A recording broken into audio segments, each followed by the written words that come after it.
Imagine a young man named Joseph, the favored son of Jacob, a man who dreamed big and believed that something special was reserved for him.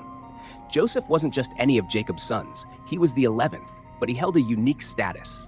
He was the firstborn of Jacob's beloved wife, Rachel. This detail changed everything. Jacob had always wanted to marry Rachel from the start, but in a curious twist of fate, he ended up marrying Leah, Rachel's sister, first. After much waiting, Rachel finally gave birth to Joseph, and for Jacob, this birth was a precious gift. The bond between father and son was immediate and deep. Joseph, with the Hebrew name Yosef, meaning addition or to add, represented a multiplied blessing in Jacob's life. From a young age, Joseph received special attention from his father, something his brothers couldn't help but notice. As a gesture of affection and distinction, Jacob gave Joseph a coat of many colors, a gift loaded with symbolism. It wasn't just any ordinary garment. It was one full of meaning, possibly a spiritual inheritance, alluding to the very history of humanity, as if Joseph were the bearer of something greater, a divine mission. Seeing this preference, the brothers couldn't help but feel some discomfort. They began to realize that Joseph held a unique place in their father's heart. It wasn't just a matter of paternal affection, but something deeper, as if a plan was unfolding that excluded them.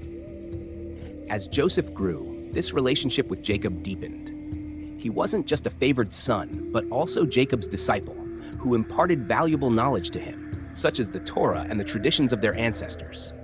Joseph, in turn, absorbed these teachings with remarkable intelligence, making him even more special in his father's eyes.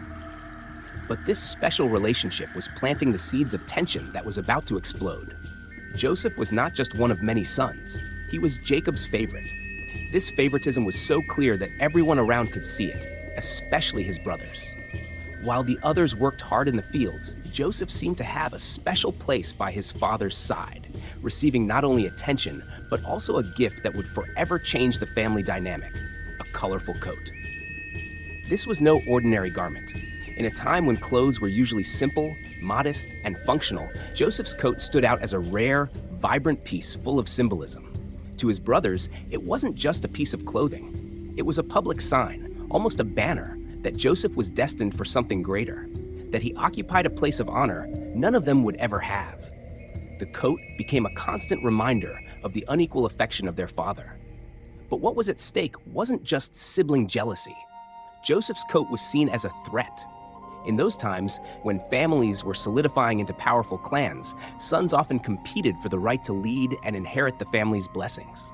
Joseph's coat seemed to mark Jacob's choice. Joseph would be the leader, the spiritual and material heir of the family. Naturally, the brothers felt rejected. They asked themselves, why Joseph? What does he have that we don't? We are all sons of Jacob, descendants of Abraham and Isaac, part of the lineage that God promised to bless. Why, then, is Joseph the chosen one? This question began to fester in their hearts, turning their discomfort into deep bitterness. Joseph, for his part, seemed unaware of the storm brewing around him. He wore his coat with pride, perhaps even with a certain innocence. He didn't fully understand the impact it had, nor how his brothers viewed it. To him, it was a symbol of love. To them, it was a symbol of division. And so, the tension between Joseph and his brothers grew day by day. They saw the coat as proof that Joseph was destined for something that would be denied to them. And this idea, that they might be excluded from the blessing in the family's future, began to erode any sense of brotherhood. Something dark was about to happen, and Joseph, still wrapped in his father's love and the protection of his coat, had no idea what awaited him. As tensions between Joseph and his brothers grew, something even more intriguing began to happen. Joseph started to have dreams. But they weren't ordinary dreams. They were visions that seemed to foretell something grand. Young and enthusiastic, Joseph didn't hesitate to share these visions with his brothers. However, little did he know that his dreams would ignite an even deeper flame of resentment. One day, Joseph approached his brothers and said, "Listen to the dream I had. We were in the field binding sheaves of grain, and suddenly my sheaf stood up and remained upright, while your sheaves gathered around mine and bowed down to it." To Joseph, this seemed like nothing more than a fascinating story he felt compelled to share. But to his brothers, it was like a declaration of war. "So you think you're going to reign over us?" they asked, their tone filled with irony and disbelief. The dream wasn't just an abstract vision to them, it was a clear allegory. Joseph believed he would be superior to all of them, a leader over his own brothers. And as if that wasn't enough, Joseph had another dream. This time, he shared it not only with his brothers, but also with his father. "I dreamed that the sun, the moon, and 11 stars were bowing down to me," he said, his eyes sparkling with excitement. What could be more grand than the heavens themselves bowing before him? But this time, even Jacob, his father, was taken aback. "What is this dream you had? Shall I, your mother, and your brothers indeed come and bow down to the ground before you?" Jacob asked, trying to grasp what this might mean. Despite Jacob's reprimand, the patriarch kept the dream in his heart. There was something more to that vision. He knew that in their lineage, dreams often carried divine messages. But for the brothers, this second dream was the last straw. Now it wasn't just about sheaves of grain, it was about the sun, the moon, and the stars, the entire creation bowing before Joseph. They began to see him not only as their father's favorite, but as someone who dared to elevate himself above everyone, as if he were destined to rule not only the earth, but the heavens as well. These dreams widened the gap between Joseph and his brothers. While Joseph saw them as a promise, his brothers saw them as a threat. His dreams seemed to confirm what they feared most, that he would be chosen, that he would be the heir, that somehow he would eclipse them all. And with that, their resentment slowly transformed into something darker, more dangerous. What Joseph didn't understand was that his dreams, although divinely inspired, were paving the way to suffering before glory. He didn't realize that by sharing his visions so confidently, he was deepening the chasm between himself and his brothers. Joseph was still a dreamer, unaware that his dreams could be seen as weapons by those who already viewed him with distrust. Now his brothers not only envied him for his coat, but feared his future. And the question that echoed among them was, how far would Joseph go with his dreams? And more importantly, how could they prevent those dreams from becoming reality? The relationship between Joseph and his brothers was reaching a critical point. The jealousy they felt towards him, fueled by the special coat and the dreams he shared, had transformed into something more serious, a plan to remove him from their lives. To the brothers, Joseph wasn't just Jacob's favorite. He represented a threat to their future and their position in the family. One day, Jacob asked Joseph to check on his brothers, who were tending the flocks in a distant region. Ever obedient, Joseph set off, unaware that this simple request would change the course of his life. When the brothers saw him approaching from afar, they immediately recognized him by the coat of many colors, which symbolized their father's special affection. "Here comes the dreamer," they said to each other with a tone of irony. Their resentment turned into a plan to get rid of Joseph once and for all. "Let's capture him," one of the brothers suggested, "and then we'll see what happens to his dreams." They were determined to stop the future Joseph seemed destined to have. However, Reuben, the eldest brother, intervened. He knew that doing something drastic would be wrong and suggested an alternative. "Let's not do anything extreme," he said. "Let's just throw him into an empty pit and leave him there." Reuben actually planned to rescue Joseph later and return him to their father. But the other brothers were unaware of this. When Joseph finally reached them, instead of being greeted with smiles, he was seized violently. They stripped him of his coat, the very symbol of his special status, and threw him into an empty pit. Alone and confused, not understanding what he had done to deserve this, Joseph was trapped while his brothers walked away, satisfied with what they had done. But as the brothers were deciding Joseph's fate, a caravan of Ishmaelite traders appeared in the distance, heading towards Egypt. Judah, one of the brothers, suggested that they sell Joseph to the merchants. "What good is it to keep him here? We can sell him, and that way we won't be responsible for anything more than removing him from our path." They agreed to the plan. Joseph, with no choice, was handed over to the merchants and taken towards Egypt, now a young man sold into labor. With Joseph on his way to a new land, the brothers had to face their father. To give the impression that something terrible had happened, they took Joseph's coat and stained it. When they returned home, they showed the coat to their father and asked, "Isn't this your son's coat?" Jacob, upon seeing the coat, believed his beloved son had met a tragic fate. His grief was profound, and he mourned for Joseph, unaware of what had really happened.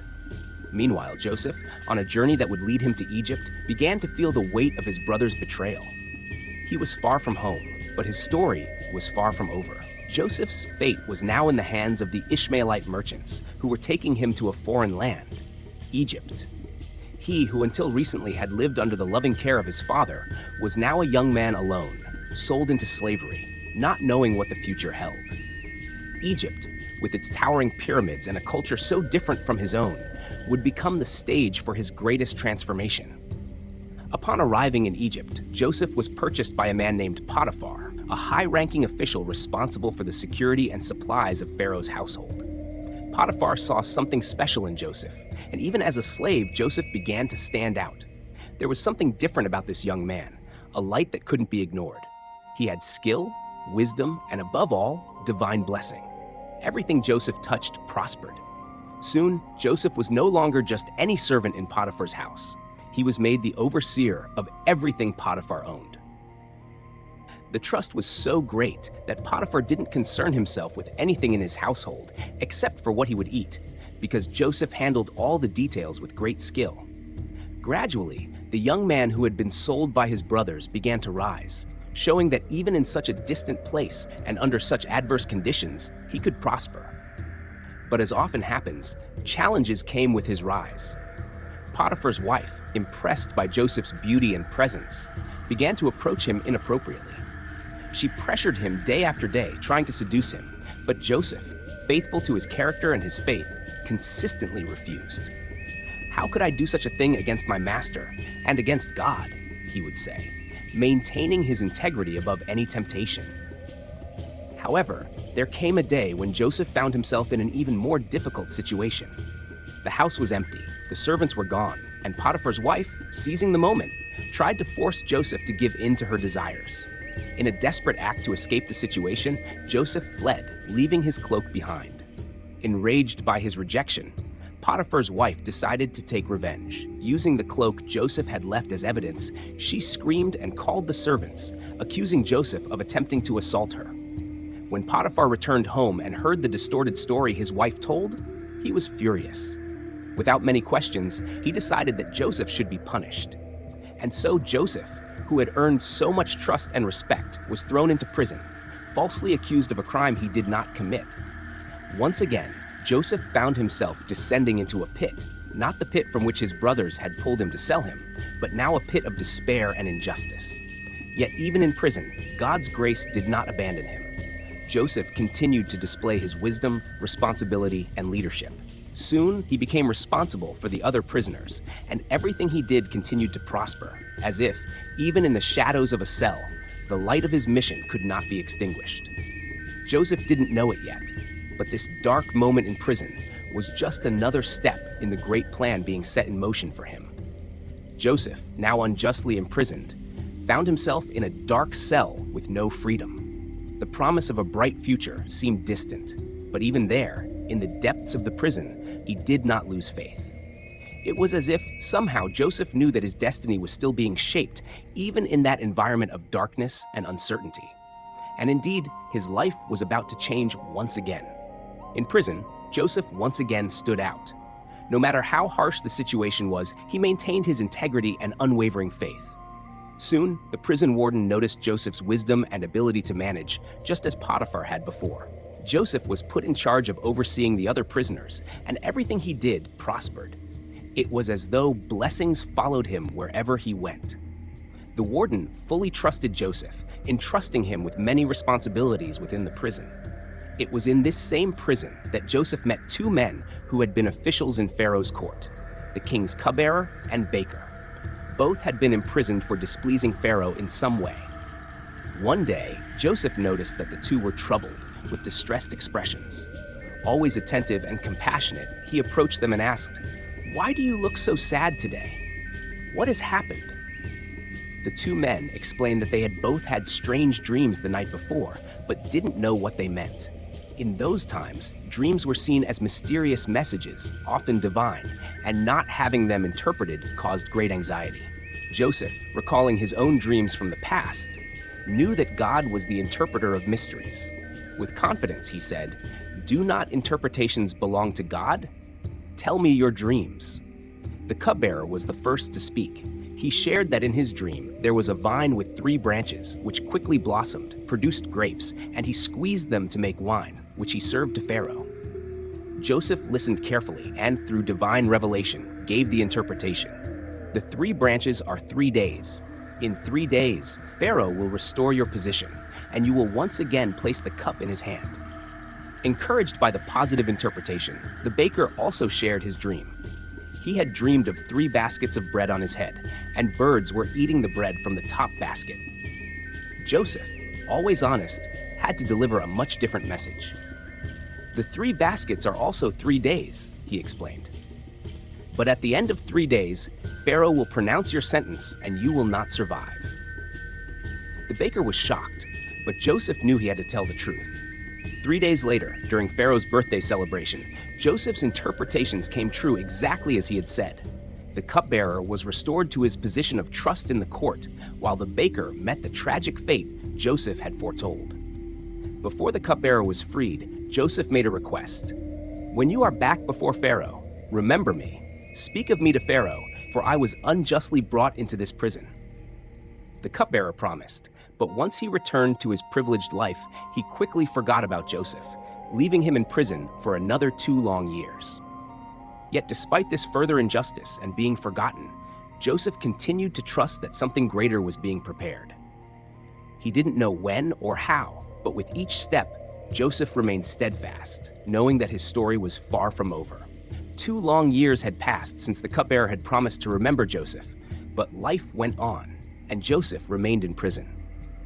However, he did not know that the silence was about to be broken in an extraordinary way. Pharaoh, the supreme leader of Egypt, had a series of disturbing dreams. He dreamed of 7 fat cows emerging from the Nile, followed by 7 thin cows that devoured the first. Then, he dreamed of 7 full heads of grain, which were consumed by 7 shriveled and dry heads. Upon waking, Pharaoh was deeply troubled, but none of Egypt's wise men and magicians could interpret the meaning of these dreams. Pharaoh was desperate. His dreams were powerful, full of omens, but he didn't know how to understand these visions. It was then that the cupbearer, who served Pharaoh every day, finally remembered Joseph. "Pharaoh, when I was in prison, I met a young Hebrew who interpreted both my dream and the baker's with precision. Perhaps he can help your majesty." Immediately, Pharaoh ordered that Joseph be brought from the prison. Imagine the moment. Joseph, who had lived in the shadows for so long, was rushed before the most powerful man in the world. But before being presented to Pharaoh, Joseph was shaved, dressed properly, and prepared for the meeting. He knew this was his opportunity. And even in the presence of the imposing throne, Joseph remained humble and unshaken in his faith. Pharaoh looked at Joseph and recounted his dreams, full of expectation.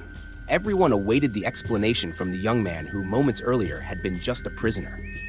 But Joseph, with calmness and confidence, said, It is not I who interpret dreams, but God.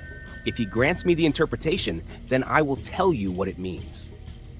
Pharaoh told his dreams in detail, anxiously awaiting the answer.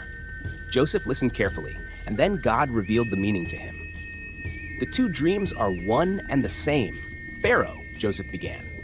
"The 7 fat cows and the 7 full heads of grain represent 7 years of great abundance throughout Egypt. But the 7 thin cows and the shriveled heads represent 7 years of severe famine that will follow. The famine will be so great that it will make everyone forget the years of abundance."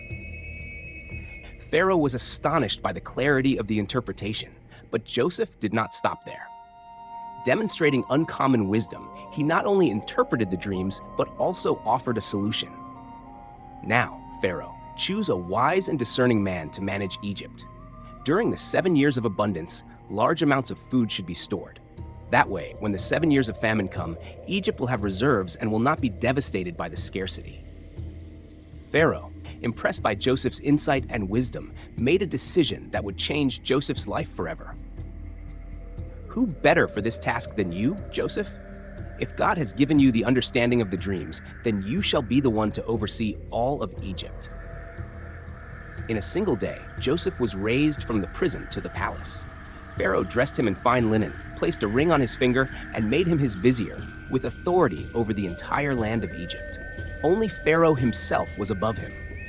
Joseph, who had been betrayed by his brothers, sold into slavery, and forgotten in prison, now became the second most powerful man in the most advanced nation of that time.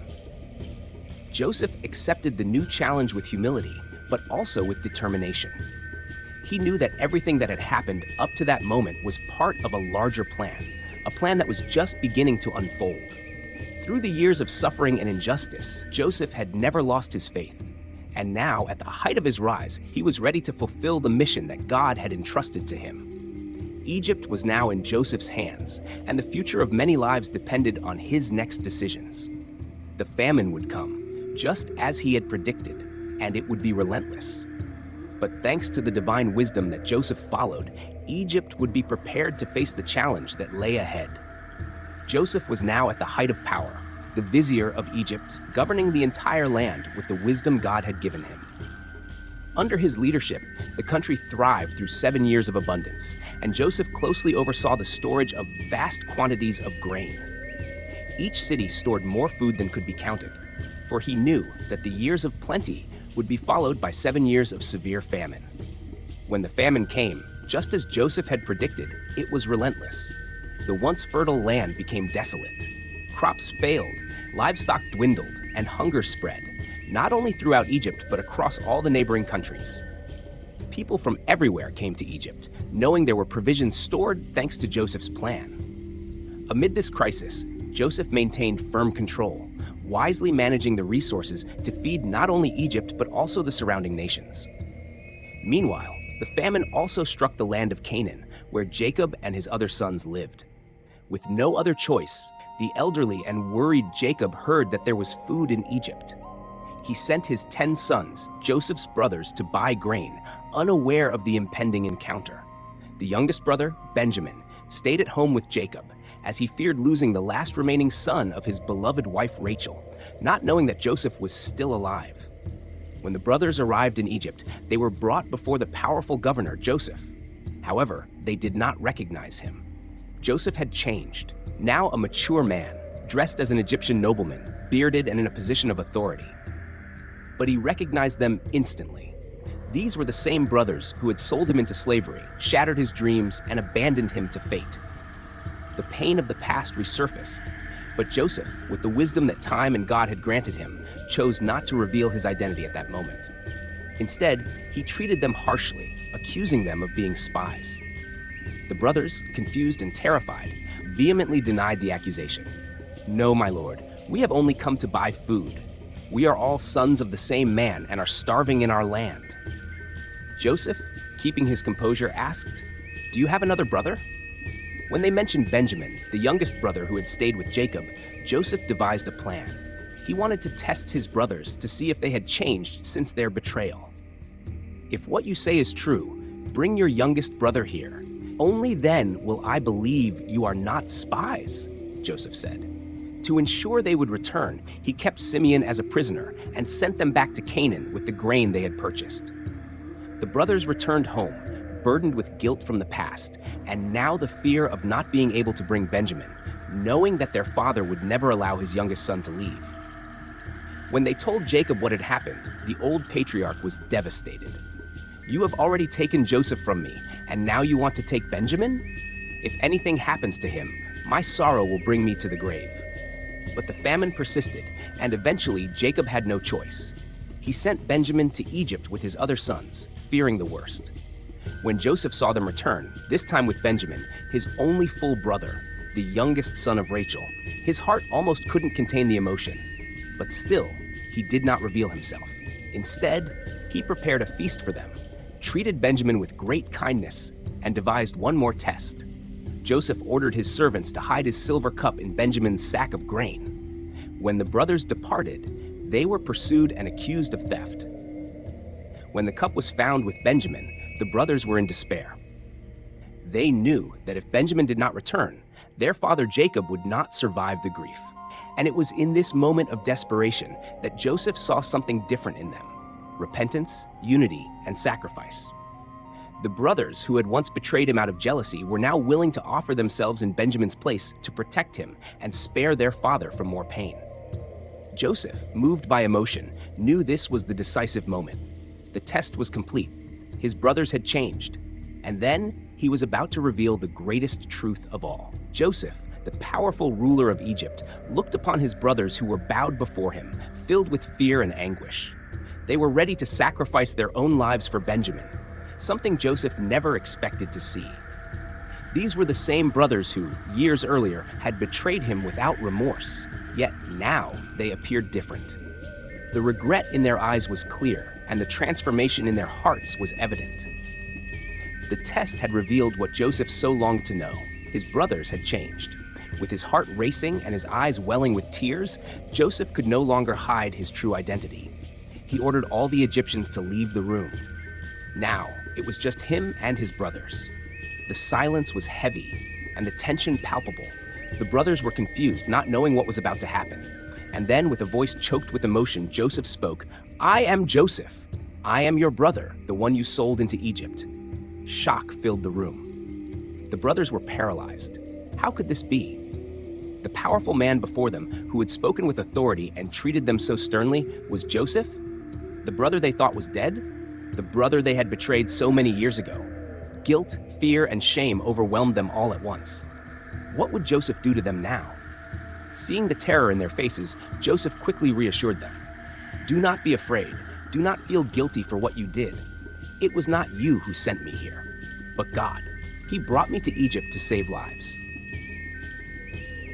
With these words, Joseph revealed that over the years, he had come to understand that everything that had happened, the betrayal, the slavery, the imprisonment, was part of a greater plan. God had led him to Egypt so that he could be there at that moment to save his family and many others during the years of famine. Tears began to flow down Joseph's face as he approached his brothers, embracing Benjamin tightly. The two brothers wept together, relieved to finally be reunited. Joseph then turned to his other brothers, one by one, embracing them as well. The barrier of years of betrayal and pain was broken in that moment. Joseph's forgiveness was sincere, and the weight of the past began to lift. The brothers, still in disbelief, listened as Joseph recounted his journey, how he had been sold into slavery, how he had risen in Potiphar's house, his unjust imprisonment, and finally his rise to the position of vizier of Egypt. But Joseph never told the story with bitterness. For him, it was all part of God's divine purpose. Every difficult step he had taken had prepared him for that moment, to be the savior of his own family. Then, Joseph did something even more extraordinary. "Go back home and tell our father that I am alive," he said, with a smile of relief and emotion. "Tell him that God has made me the ruler of all Egypt. Bring him here, along with our whole family. I will provide the best land for all of you to live, and we will take care of one another during these years of famine." Emotion overtook everyone. The brothers who had come to Egypt filled with fear and guilt were now leaving with hope and joy. They had not only found the brother they thought they had lost, but also discovered that, through all their wrongdoing, God had orchestrated a plan of salvation. As the brothers set off back to Canaan, carrying provisions and gifts from Joseph, a new journey was beginning. Their father Jacob, who had long mourned the loss of Joseph, was about to receive news that would change everything. Joseph was alive. Not only alive, but reigning over Egypt and eager to reunite the entire family. Joseph's story was not just about betrayal and rising to power. It was about redemption, forgiveness, and the strength of a divine plan that, even in the worst of circumstances, turned suffering into blessing. And now, the family reunion was on the horizon, promising to heal the wounds that time and distance had created. The journey back to Canaan was filled with anxiety and excitement. Joseph's brothers knew they were about to deliver the most unbelievable news to their father, Jacob. Jacob, whose heart had long been living in the sorrow of losing Joseph, was about to be restored. When they arrived and told him the truth, Jacob initially couldn't believe it. Joseph, alive and ruler of Egypt? It was such an extraordinary thought that it seemed beyond hope. But upon seeing the provisions sent by Joseph, the gifts and the luxurious chariots, something stirred in Jacob. The hope he had long buried began to blossom again. He looked into his son's eyes and knew the impossible had become reality. "Joseph, my son, is alive," he exclaimed, his heart pounding. "I must go and see him before I die." And so, the old patriarch, filled with the strength of hope and love, set out on his journey to Egypt. The journey was long, but filled with anticipation. Jacob, now elderly, had endured the pain of losing his beloved son for so long that the thought of seeing him again felt like a second chance, a miracle. When they finally arrived in Egypt, the reunion was as emotional as one could imagine. Joseph, the powerful vizier who ruled the greatest nation on earth, ran to meet his father as the loving son he had always been. When Jacob and Joseph saw each other, time seemed to stand still. Years of separation, pain, and longing dissolved in a single embrace. Joseph wept on his father's shoulder, and Jacob, with tears in his eyes, could finally hold in his arms the son he thought he had lost forever. "Now I can die in peace," Jacob said, overwhelmed with emotion, "for I have seen your face and know that you are alive." But the reunion was not just about personal joy. It was the beginning of a new life for Jacob's entire family. Joseph fulfilled his promise and prepared for them the best part of Egypt, in the region of Goshen.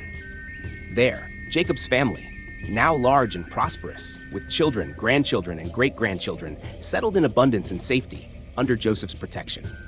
In time, Jacob sensed that his final days were near. Before he died, he called his sons to give them his final blessings, a solemn and meaningful moment. When it came time for Joseph, Jacob did something extraordinary. He blessed Joseph's two sons, Ephraim and Manasseh, as his own. In this way, Joseph would not be represented by just one tribe of Israel, but by two, a double inheritance in recognition of the pivotal role he had played in the survival and destiny of his family.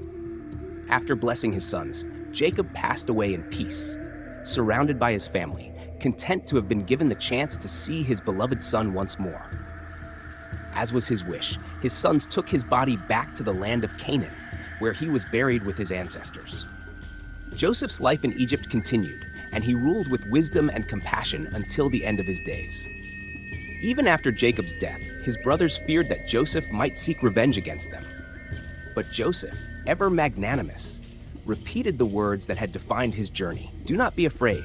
What you intended for evil, God intended for good to save many lives today." He not only forgave his brothers, but reassured them, ensuring that the family would remain united. Joseph lived to be 110 years old, witnessing his children, grandchildren, and great-grandchildren grow. Before his death, he made his descendants promise something important. "When God comes to lead you back to the promised land, take my bones with you." Even at the end, Joseph believed in God's promises for the future of his people. Years later, when Moses led the Exodus from Egypt, the Israelites fulfilled their promise to Joseph. His bones were carried back to the promised land, and he was buried, as he had wished, in Canaan. Joseph, the young dreamer who had faced so many trials, who had become the savior of his family and an entire nation, was remembered as an example of faith, forgiveness, and loyalty to God's plan.